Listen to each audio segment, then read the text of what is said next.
Ley número 32. Juegue con las fantasías de la gente. Criterio. Muchas veces se evita la verdad porque suele ser dura y desagradable. Nunca recurra a la verdad ni a la realidad, salvo que esté dispuesto a enfrentar la ira que genera la desilusión. La vida es tan dura y problemática que aquellas personas capaces de inventar ilusiones o conjurar fantasías son como oasis en el desierto. Todos ellos van hacia ellas. Apelar a las fantasías de las masas es una fuente inmensa de poder. Cita: si quiere decir mentiras creíbles, no diga la verdad increíble. El emperador Tokugawa Ieyasu de Japón, siglo XVII. Observancia de la ley.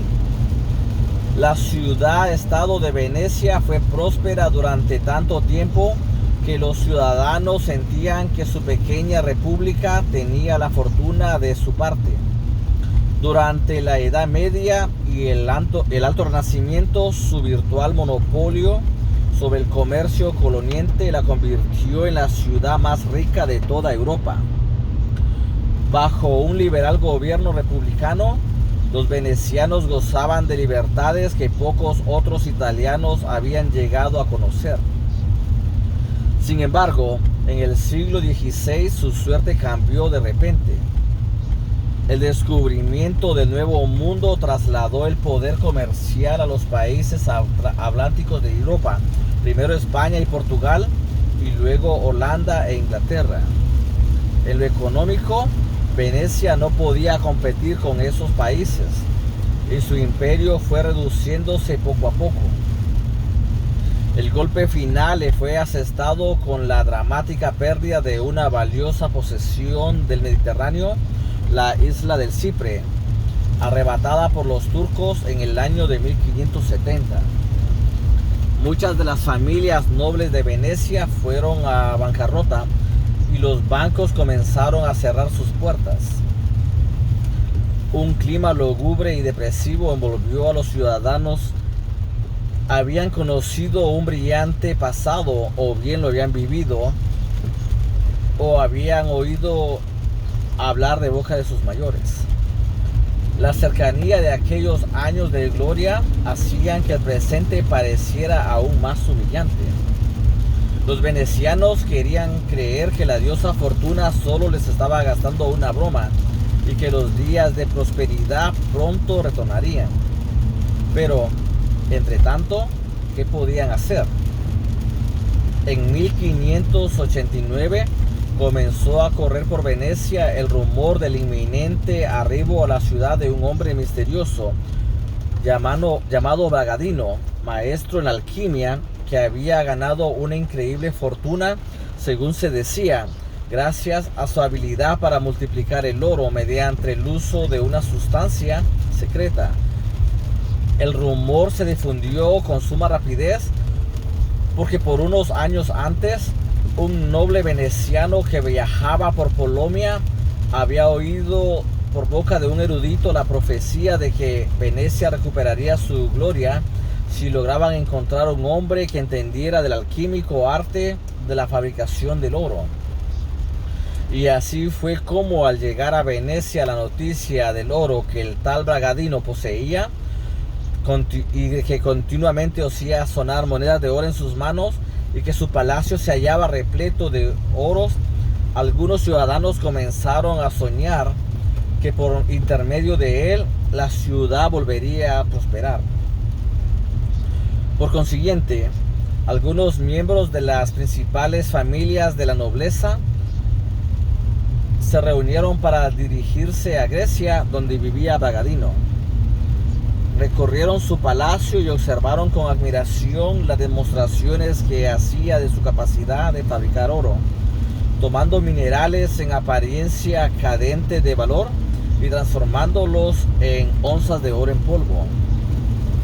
El Senado de Venecia se dispuso a debatir la idea de extender una invitación oficial a Bragadino para que se radicara en Venecia por cuenta de la ciudad.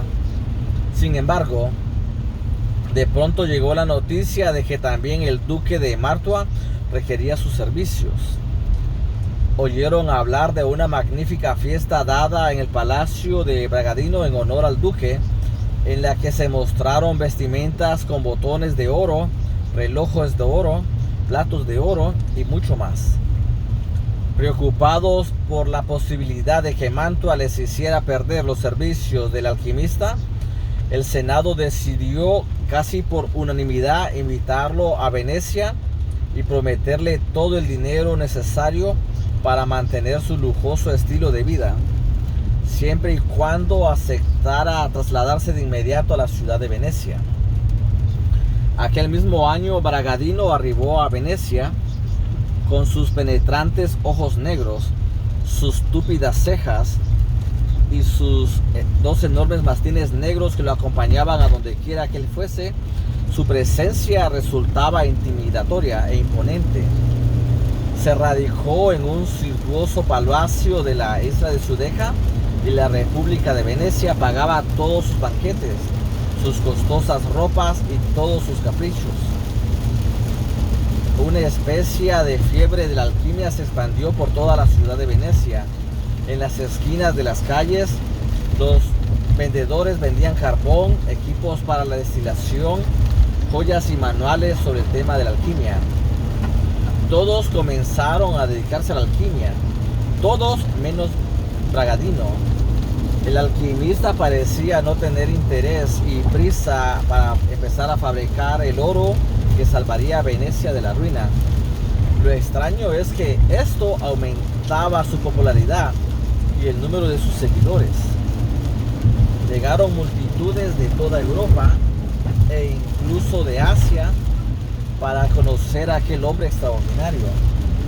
Pasaron los meses y Bragadino seguía recibiendo regalos de todas partes. Sin embargo, aún no daba muestras de realizar el milagro que los venecianos esperaban. Con el correr del tiempo, los ciudadanos comenzaron a impacientarse cuanto más deberían esperar. Al principio, los senadores aconsejaron no presionar a Bragadino, pues este era un demonio caprichoso al que había que convencer con lisonjas y obsequios. Sin embargo, por último, la nobleza también se impacientó y presionó al Senado para que demostraran algún tipo de rentabilidad a cambio de la enorme inversión que la ciudad había hecho en el alquimista. Bragadino no tuvo más que expresiones de desprecio para todos los que dudaban de él, mas aún así les dio una respuesta. Dijo que ya había depositado en la casa de la moneda de la ciudad la misteriosa sustancia con la cual el oro se multiplicaba. Podían usar aquella sustancia de una sola vez para duplicar el oro existente, pero mientras más lentamente se desarrollaba el proceso, tanto mayor sería el rendimiento. Si se le dejaba durante 7 años dentro de un barril sellado, la sustancia multiplicaría por 30 todo el oro que había en la casa de la moneda. La mayoría de los senadores accedió a esperar para cosechar la fortuna prometida por Bragadino. Otros, sin embargo, se pusieron furiosos ante la idea de que aquel hombre siguiera viviendo como un rey durante otros 7 años, a expensas del tesoro público. Y muchos ciudadanos comunes se hicieron eco. Al fin, los enemigos del alquimista le exigieron enérgicamente una prueba de sus habilidades que produjera una importante cantidad de oro de inmediato. Altanero y en apariencia delicado a su arte, Bragadino respondió que Venecia, con su impaciencia, lo había traicionado y que por lo tanto perdería el derecho a su servicio. Abandonó la ciudad para dirigirse primero a la vecina ciudad que estaba en el año de 1590. Invitado por el duque de Gabriela, que al igual que la ciudad de Venecia había poseído una gran fortuna antes de sufrir la bancarrota, a causa de su propio despilfarro y esperaba recuperar sus riquezas mediante los servicios del famoso alquimista.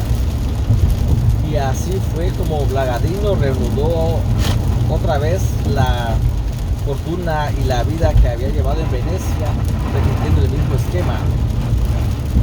Interpretación: el joven cipriota Maguná había vivido durante muchos años en Venecia antes de reencarnarse en el alquimista Bragadino. Vio que la depresión había comenzado a embargar la ciudad y que todos esperaban la redención mediante algún milagro indefinido, así que mientras otros charlatanes hacían estafas menores basados en la predigitación, Maguná usó para su fraude el conocimiento de la naturaleza humana. Desde el primer momento eligió a Venecia como blanco. Luego viajó al exterior, ganó algún dinero con sus fraudes alquímicos, regresó a Italia y se instaló en Grecia. Ahí se hizo una fama que sabía pronto se conocería en Venecia. Vista a la distancia, su aura de poder resultaría más impresionante aún. En un principio, Maguná no recurrió a demostraciones vulgares para convencer a la gente de sus habilidades de alquimista. Su palacio suntuoso, su ropa opulenta, las monedas de oro en sus manos eran más convincentes que cualquier prueba racional. Con esto inició el ciclo que mantuvo viva su reputación. Su evidente riqueza confirmaba su fama de alquimista y así lograba que clientes como el duque de Mantua le dieran dinero, lo cual le permitía seguir viviendo en la opulencia y a la vez reforzaba su renombre como alquimista. Solo cuando su fama quedó bien establecida, cuando duques y senadores se peleaban por él, Bragadino recurrió a la demostración práctica. Pero para entonces resultaba muy fácil engañar a la gente. Todos querían creer en él. Los senadores venecianos que lo vieron multiplicar oro en sus palacios deseaban tanto creer en él que no se percataron de la probeta de vidrio oculta en su mano, desde la cual vertía oro en los minerales. Brillante, Bragadino era el alquimista con el que ellos habían fantaseado, y una vez rodeado de semejante aura, nadie notaba sus simples trucos. Tan grande es el poder de las fantasías que echan raíces en nuestra mente, sobre todo en tiempos de escasez y decadencia. La gente raras veces llega a creer que sus problemas se deben a sus propios errores y estupideces. Algo o alguien tiene la culpa, el otro, el mundo, los dioses, y por lo tanto están seguros de que también la salvación vendrá de afuera. Si Bragadino hubiese llegado a Venecia armado de un detallado análisis de las causas de la decadencia y económica de la ciudad y de las duras medidas que deberían tomar para revertir la situación, todos se hubieran burlado de él. La realidad era demasiado desagradable y la solución demasiado dolorosa, ya que implicaba repetir el arduo trabajo con la que los ancestros de aquellos ciudadanos habían construido su imperio. En cambio, la fantasía, en este caso, el romanticismo de la alquimia, era fácil de comprender, infinitamente más agradable. Para acceder al poder, usted deberá ser fuente de placer para quienes lo rodean, y el placer surge del arte de adecuarse a las fantasías de la gente. Nunca prometa una mejora gradual mediante un gran esfuerzo. Prometa, en cambio, la luna, la gran transformación repentina, la vasija llena de monedas de oro.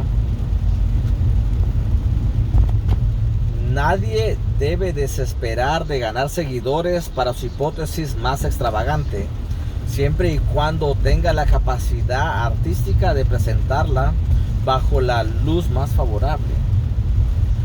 David Hume, según en el 1811, a 1776. Claves para alcanzar el poder. La fantasía nunca puede actuar sola. Necesita como telón de fondo ordinario y vulgar. Es la opresión deprimente de la realidad lo que permite que la fantasía eche raíces y flores. En la Venecia del siglo XVI, la realidad era la decadencia y la pérdida de prestigio. La fantasía correspondiente mostraba una recuperación repentina de las glorias del pasado a través del milagro de la alquimia. Mientras la realidad empeoraba, los venecianos vivían en un feliz mundo de ensoñación en el cual su ciudad recuperaba de la noche a la mañana su fabulosa riqueza y su poder, convirtiendo el polvo en oro. La persona capaz de armar una fantasía a través de una realidad deprimente tiene acceso a un poder enorme. Al buscar la fantasía que cautivará a las masas, tenga presente las verdades banales que insisten en todos. Nunca se deje distraer por los brillantes retratos que la gente pinta de su persona y de su vida, y trate de encontrar lo que de veras los apasiona. Una vez que lo haya encontrado, tendrá en sus manos la clave mágica que le otorgará gran poder. Aunque los tiempos y la gente cambian, analicemos algunas de las opresivas realidades que perduran a través de la historia y las oportunidades de poder que ofrecen. La realidad. El cambio es lento y gradual, exige trabajo intenso, un poco de suerte, una buena dosis de espíritu de sacrificio y mucha paciencia. La fantasía. Una transformación repentina traerá atravesado un cambio total de la fortuna o bien de un solo golpe mágico el trabajo, la suerte, el espíritu de sacrificio y el tiempo. Esta es, por supuesto, la fantasía por excelencia utilizada por los charlatanes que me rodean y acechan nuestros tiempos, y también fue la clave del éxito de Bragadino. Le bastará comprometer un cambio grande y radical de pobreza a riqueza, de enfermedad a salud, de misteria a extasia a salud, y tú tendrás tus seguidores. Como hizo Leonardo Benecer, el gran curandero alemán del siglo XVI, para llegar a ser médico en la corte real de Brandenburgo sin nunca haber estudiado jamás medicina. En lugar de amputaciones, sanguijuelas para la sangría y purgantes de sabores espantosos, los remedios tradicionales de la época, este mejor ofrecía elixires de dulce sabor y prometía la recuperación instantánea. Los elegantes cortesanos pedían especialmente sus soluciones de oro bebible, que costaban una fortuna. Si alguien enfermaba de algún mal inexplicable, Turmedecer consultaba el horóscopo y prescribía un talismán. ¿Quién puede resistirse a una fantasía semejante que promete salud y bienestar sin sacrificio ni dolor? La realidad. El ámbito social tiene códigos y fronteras rígidos. Comprendemos esos límites y sabemos que debemos movernos día tras día en esos círculos conocidos. La fantasía. Podemos ingresar en un mundo por entero nuevo, con códigos diferentes y promesas de aventuras. A principios del siglo XVIII, todo Londres hablaba de un misterioso forastero, un joven de nombre George Salazar. Había llegado de una región que para la mayoría de los ingleses era en aquel entonces un país de fantasía, la isla de Formosa, hoy conocida como Taiwán, situada sobre la costa de China. La Universidad de Oxford contrató a Salazar para que enseñara el idioma de su isla legal. Algunos años más tarde tradujo la Biblia al formo y luego escribió un libro que de inmediato se vendió con gran éxito sobre la historia y la geografía de Formosa. La realeza británica lo invitaba a banquetes y cenas íntimas, y a donde quiese que fuese entretenía a sus anfitriones con historias maravillosas de su patria y sus costumbres exóticas que tenían ellos. Sin embargo, después de su muerte, el testamento de Salmanasar enseñó que en realidad no era más que un francés con mucha imaginación. Todo lo que había dicho sobre Formosa, el alfabeto, el idioma, la literatura, toda su cultura no había sido más que inventos. Partió de la ignorancia total del público inglés en cuanto a Formosa y montó una historia elaborada que satisfacía las ansias de la gente por todo el exótico y extraño. El control rígido de la cultura británica ejercía sobre los sueños audaces y la gente le ofreció la oportunidad perfecta para explotar a sus fantasías. La fantasía de lo exótico, por supuesto, también puede bordear lo sexual. Sin embargo, usted no debe acercarse demasiado a este ámbito, ya que lo físico trama el poder de la fantasía. Uno puede verlo, tocarlo y después cansarse del destino de la mayoría de las cortesanas. Los encantos físicos de la amante despiertan el apetito del amo por placeres diferentes, por nuevas bellezas que adoran. Para tener poder, la fantasía debe permanecer hasta cierto punto insatisfecha o irreal. La bailarina Mata Hari, por ejemplo, que alcanzó una seductora prominencia pública en París antes de la Primera Guerra Mundial, no era una gran belleza. Su poder provenía de la fantasía que ella creaba en torno a su naturaleza extraña y exótica, indescifrable e imposible de conocer a fondo. Los tabúes con que se manejaba tenían menos que ver con el sexo en sí mismo que con la contravención de códigos sociales. Otra forma de fantasía de lo exótico es simplemente la esperanza de disipar el aburrimiento. Los grandes estafadores suelen jugar con la opresión del mundo cotidiano y su ausencia de aventuras. Sus historias fraudulentas suelen girar en torno, por ejemplo, de la recuperación de un tesoro español perdido, en lo posible con la participación de una seductora señorita mexicana y una conexión con el presidente de algún país sudamericano. Cualquier cosa que ofrezca alternativas en lo cierto y aburrido. La realidad. La sociedad está fragmentada y llena de conflictos.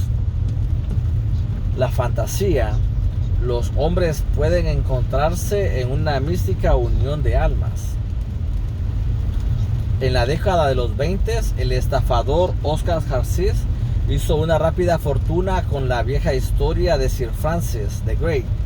Prometía a cualquier holocausto que él podía encontrar el tesoro del rey, sobre el cual muchas personas trataban de tener acceso. Miles de personas en el noreste de Estados Unidos cayeron en el fraude que este hombre de gran habilidad convirtió en una cruzada contra el gobierno y cualquier otro que intentara impedir que la fortuna de Grey cayera en manos de sus legítimos herederos.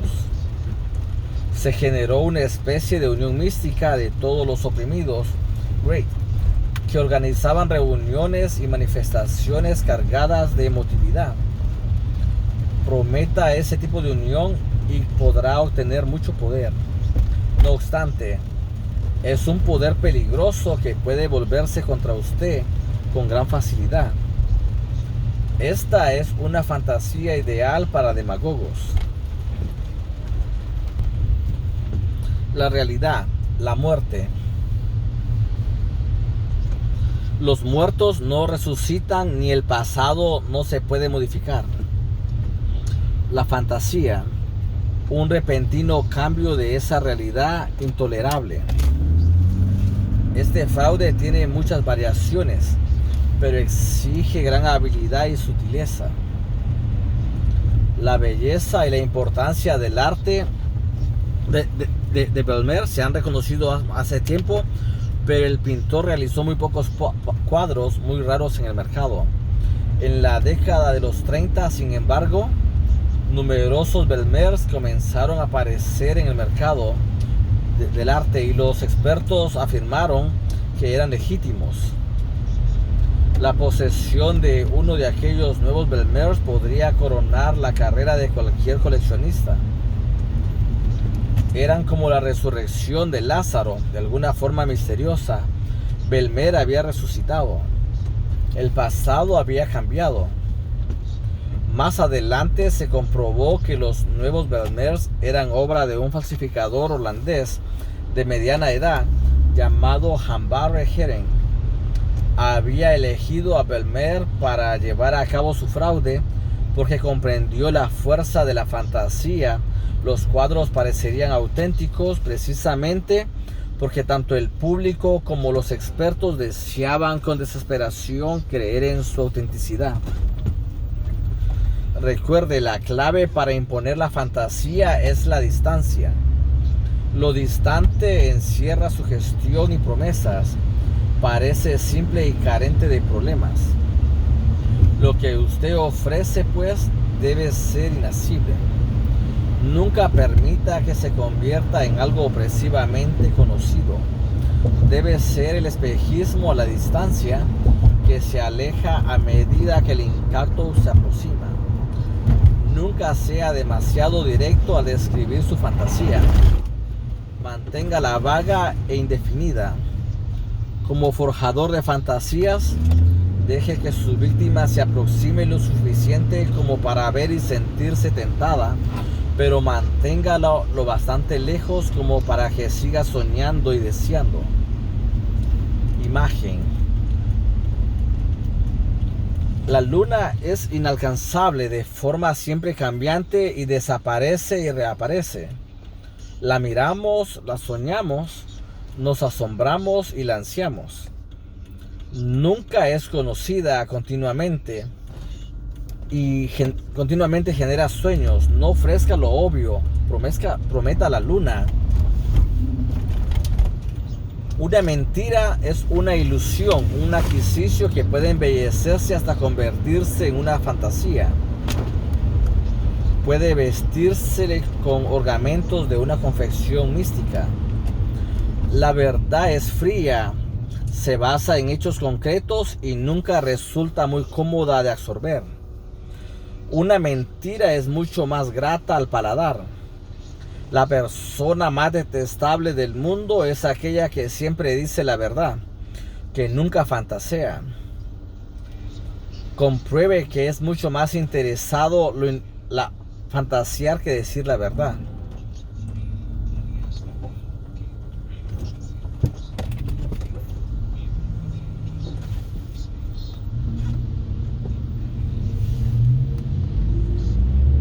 Si bien explotar la fantasía de las masas otorga poder, también implica ciertos riesgos. La fantasía, por lo general, contiene un elemento rúbrico del público. En cierta medida, se da cuenta de que es engañado, pero aún así mantiene viva la ilusión, pues disfruta de la temporaria distracción de lo cotidiano que usted ofrece. De modo que deberá manejarla con habilidad y nunca acercarse demasiado a un punto en que le exigen que demuestre resultados concretos. Ese punto puede implicar grandes riesgos. Después de que Bragadino se hubo establecido en Múnich, descubrió que los pragmáticos bárbaros tenían mucho menos fe en la alquimia que los temperamentales venecianos. Solo el duque creía en la alquimia porque necesitaba que lo salvara de la situación angustiante en que él se encontraba. Mientras Bragadino se dedicaba a su habitual juego de ganar tiempo, aceptando regalos y esperando paciencia, el público comenzó a enfurecerse, pues se gastaba dinero sin que redituara nada. En el año de 1592 los bárbaros exigieron justicia y Bragadino terminó en la horca. Lo mismo que antes, había prometido sin cumplir, pero esta vez se había equivocado de juzgar la indulgencia y la paciencia de sus anfitriones y su imposibilidad de cristalizar las fantasías de esto le resultó fatal. Algo más, nunca cometa el error de imaginar que la fantasía siempre es fantástica. Por cierto, que contrasta con la realidad, pero la realidad en sí misma es a veces tan teatral e insólita que la fantasía se convierte en un deseo de cosas simples. Por ejemplo, la imagen que se creó Abraham Lincoln de un simple abogado rural con barba, lo cual lo convirtió en el presidente electo por el pueblo.